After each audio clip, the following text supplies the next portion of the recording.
दोस्तों, दुनिया भर में ड्रैगन के नाम से मशहूर चाइना के बारे में तो आपने सुना होगा कि यहाँ के लोग अपनी जगह किसी और को जेल भेज सकते हैं। चिड़िया के घोंसले का सूप यहाँ खूब पसंद किया जाता है, वगैरह वगैरह। लेकिन आज हम आपको चाइना के उस शहर के सफर पर लेकर जाने वाले हैं जहाँ चाइना की सबसे पुरानी मेट्रो स्थापित है, जो शहर ब्रिटिश, फ्रांसीसी, स्पेन, जर्मनी सहित कई अन्य देशों की झलक पेश करता है। इस शहर में उत्तरी चीन की सबसे बड़ी नदी मौजूद है, जिसे शहर को मदर ऑफ सिटी भी कहा जाता है। हम बात कर रहे हैं तियानजिन शहर की। तो चलिए अपना सीट बेल्ट बांध लीजिए अच्छे से और निकलते हैं तियानजिन शहर की एक शानदार सफर पर। तियानजिन दोस्तों आज चीन के सबसे विकसित, खुशहाल, डेवलप्ड, एडवांस, एजुकेटेड और काफी खूबसूरत शहरों में गिना जाता है। 11,946 वर्ग किलोमीटर के दायरे को कवर करने वाला तियानजिन बीजिंग, शंघाई और चुंगचिंग के बाद चीन का चौथा सबसे बड़ा शहर माना जाता है, जहां 2010 की जनगणना में जनसंख्या करीब 9.6 मिलियन थी, जो वर्तमान समय में 1,44,71,000 से भी ज्यादा है। ये शहर चाइना की आबादी को आबाद करने के मामले में सबसे आगे रहा है। इस शहर में अलग अलग रंग, जाति और धर्म से जुड़े लोगों की बेमिसाल एकता भी किसी मिसाल से कम नहीं। मांचू हो या मंगोल,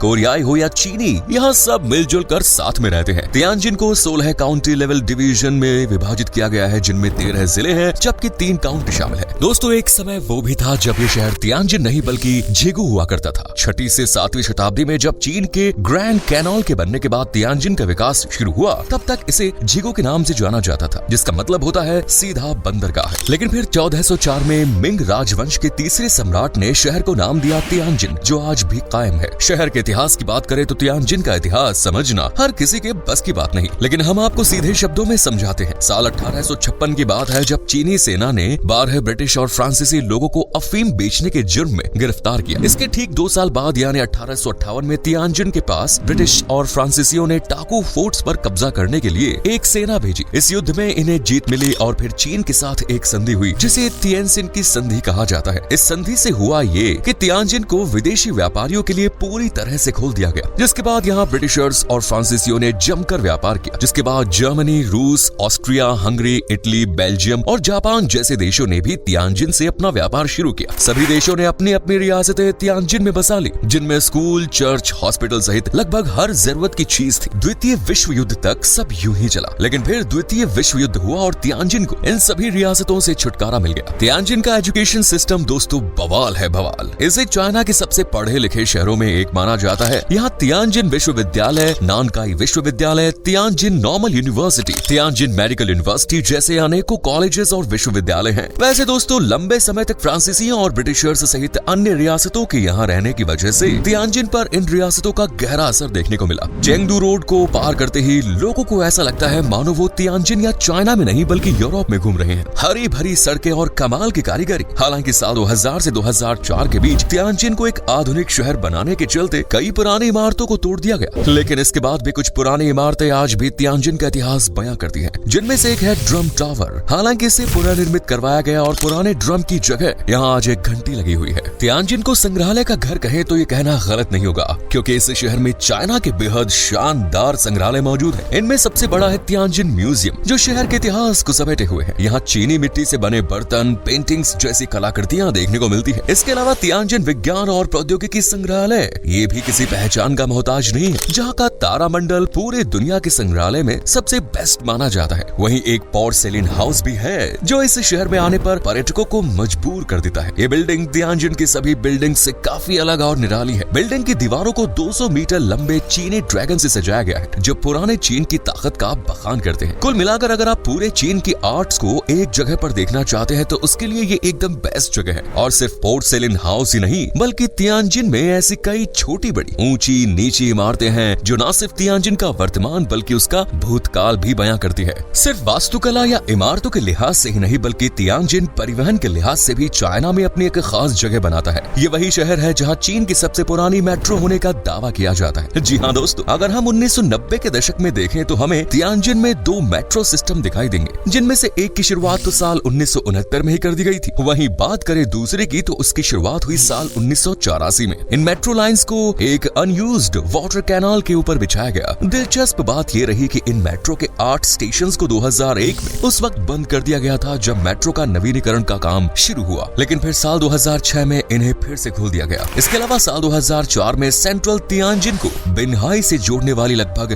52.8 किलोमीटर यानी 32.8 मील लंबी लाइन शुरू की गई और 6 लाइनों और 159 के लगभग स्टेशन के साथ तियानजिन मेट्रो चीन की सबसे लंबी मेट्रोज में से एक है। साथ ही ये शहर मिनरल्स के मामले में भी चीन का राजा है, जहाँ 20 से भी ज्यादा कीमती मिनरल्स हैं, जिनमें मैग्नीज, सोना, टंगस्टन, मोलिब्लेडनम, तांबा, एल्यूमिनियम, चूना पत्थर, पेट्रोलियम और प्राकृतिक गैस जैसे मिनरल्स शामिल हैं। आपको बता दें, तियानजिन हाईवे रिवर के पास बसा हुआ है और इस नदी को उत्तरी चीन की सबसे बड़ी नदी होने का दर्जा प्राप्त है, जो 10 किलोमीटर से भी ज्यादा लंबी लगभग 300 ट्रिब्यूटरी रिवर्स की अकेली मालकिन है। इन सहायक नदियों में दकिंग रिवर और जिया जैसी कई नदियां शुमार हैं। इसी बहाने की बदौलत तियानजिन ने कृषि क्षेत्र में काफी तेजी दिखाई है। आज शहर में नाशपाती, चीनी खजूर, खुबानी, अंगूर और सेब के बगीचे बड़ी संख्या में देखने को मिलते हैं। इनके अलावा विलो, चिनार, तून और फिनिक्स के पेड़ भी यहाँ अच्छे खासे हैं। वहीं सिंघाड़े, कैलमस, कमल के खेती के लिए भी तियानजिन खूब सुर्खियों में रहता है। चारों ओर पानी ही पानी, नदियां, झील, तालाब, डैम्स मौजूद होने के चलते शहर में समुद्री जीवों की भी कमी नहीं। यहाँ 30 से भी ज्यादा तरह की मछलियाँ पाई जाती हैं। अगर आप जानवरों से प्यार करते हैं तो तियानजिन आपके लिए बेस्ट है, क्योंकि यहाँ हिरण, हाथी, गिलहरी, बकरी, वो भी जंगली जैसे अनेकों प्रजाति के जानवर पाए जाते हैं। वहीं पक्षियों की भी बड़ी संख्या तियानजिन में राज करती है। हालांकि कृषि से उलट तियानजिन की इकोनॉमी टेक्नोलॉजी पर ज्यादा डिपेंड रहती है, जबकि टूरिज्म सेक्टर भी शहर को काफी हद तक सपोर्ट करता है। चलिए अब आपको बताते हैं कि अगर आप तियानजिन जाते हैं तो कहाँ कहाँ घूम सकते हैं। तो दोस्तों, सबसे पहले तो आप तियानजिन में प्राचीन सांस्कृतिक स्ट्रीट को एक्सप्लोर कर सकते हैं, जो पैदल यात्रा करने के लिए बेहद शानदार सड़क है और तियानजिन की पारंपरिक संस्कृति को दर्शाती है। इस सड़क पर आपको अनेकों तरह के हस्तशिल्प और स्मृति चिन्ह देखने को मिलेंगे। पूरी सड़क को चीनी वास्तुकला से सजाया गया है, जो देखने में बहुत आकर्षक लगती है। पैदल चलने के लिए दोस्तों, हाई हे नदी के किनारे भी किसी स्वर्ग से कम नहीं है, जिसे शहर की मदर रिवर के रूप में जाना जाता है। नदी के किनारे चलते हुए आप पूरे शहर का अद्भुत नजारा अपनी आंखों में कैद करके देख सकते हैं। साथ ही नदी किनारे कई दुकानें, रेस्टोरेंट्स और कैफेज भी हैं, तो आप वहां जाकर पेट पूजा भी कर सकते हैं। इसके बाद आप जा सकते हैं तियानजिन म्यूजियम में, जिसके बारे में हम ऊपर जिक्र कर चुके हैं। तो अगर आप भी तियानजिन के इतिहास में इंटरेस्टेड हैं, तो यहाँ जरूर जाएं, क्योंकि इस म्यूजियम में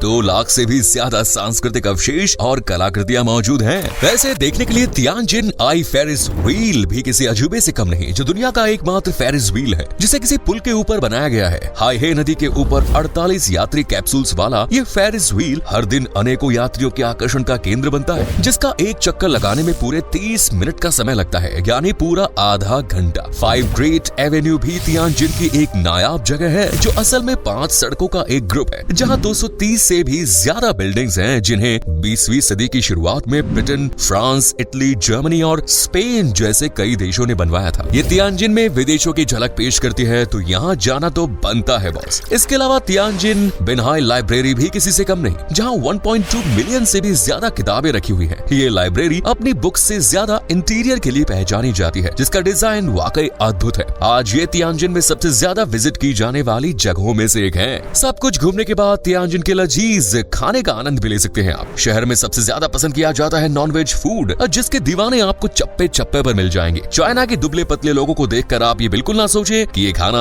पसंद नहीं करते, क्योंकि इस मामले में तियानजिन तो भाई सबसे आगे है। यहाँ के लोगों को खाने का बड़ा शौक है और ये सुअर से लेकर गाय और भेड़ के बच्चे का मांस तो बड़े चाव से खाते हैं। इसके अलावा गुइफाजियांग महुआ को यहाँ नाश्ते में सबसे ज्यादा पसंद किया जाता है। काबुली बाओजी भी शहर की पसंदीदा डिशेस में से एक है। तियानजिन में घूमने का सबसे अच्छा समय सितंबर से नवंबर के बीच में होता है, जब मौसम हल्का गर्म और सर्द रहता है। यहाँ ठंड अच्छी खासी पड़ती है, उसी तरह गर्मी का भी कोई जवाब नहीं। वहीं मानसून में तियानजिन जमकर बरसता है, यानी साल के चारों मौसम बराबर बराबर अपनी रहमत इस शहर पर बरसाते हैं। तियानजिन की भाषा की बात करें तो यहाँ चीन की आधिकारिक भाषा मंदारिन का ही बोलबाला है, और हम ये सलाह देंगे कि तियानजिन जाने से पहले आप मंदारिन को सीख लें। ज्यादा ना सही तो हाय हेलो और हेल्प मांगने लायक शब्द तो सीख ही लेने चाहिए, क्योंकि तियानजिन में कुछ एक ही लोग हैं जिन्हें इंग्लिश समझ में आती है। तो यहाँ घूमने में आपको थोड़ी बहुत दिक्कत हो सकती है, लेकिन अगर मंदारिन या चीनी भाषा आती है तो फिर कोई फिक्र नहीं। शहर में करेंसी चलती है चीनी युआन, जो पूरे देश में चलता है, इसीलिए करेंसी कन्वर्ट करवा कर ही आए। बात अगर यहाँ पहुँचने की करे तो उसके लिए आपको चीन के वीजा की जरूरत पड़ेगी। सभी दस्तावेज पूरे हुए तो 1 महीने के अंदर अंदर आपको चीन का वीजा मिल सकता है, जिसके जरिए आप आसानी से तियानजिन पहुँच सकते हैं। यहाँ से taxi, high speed railway station पर दौड़ती ट्रेन आपको तियानजिन पहुँचा देगी। तो उम्मीद है अब आप चीन के इस खूबसूरत शहर से आसानी से सैर कर पाएंगे और आपको ये शहर भी पसंद आया होगा। वैसे इसके बारे में आपकी राय क्या है, हमें कमेंट्स में आप जरूर जरूर बताइए। वीडियो पसंद आए तो लाइक करिए, शेयर करिए, चैनल को सब्सक्राइब करिए। मिलते हैं नेक्स्ट वीडियो में। धन्यवाद।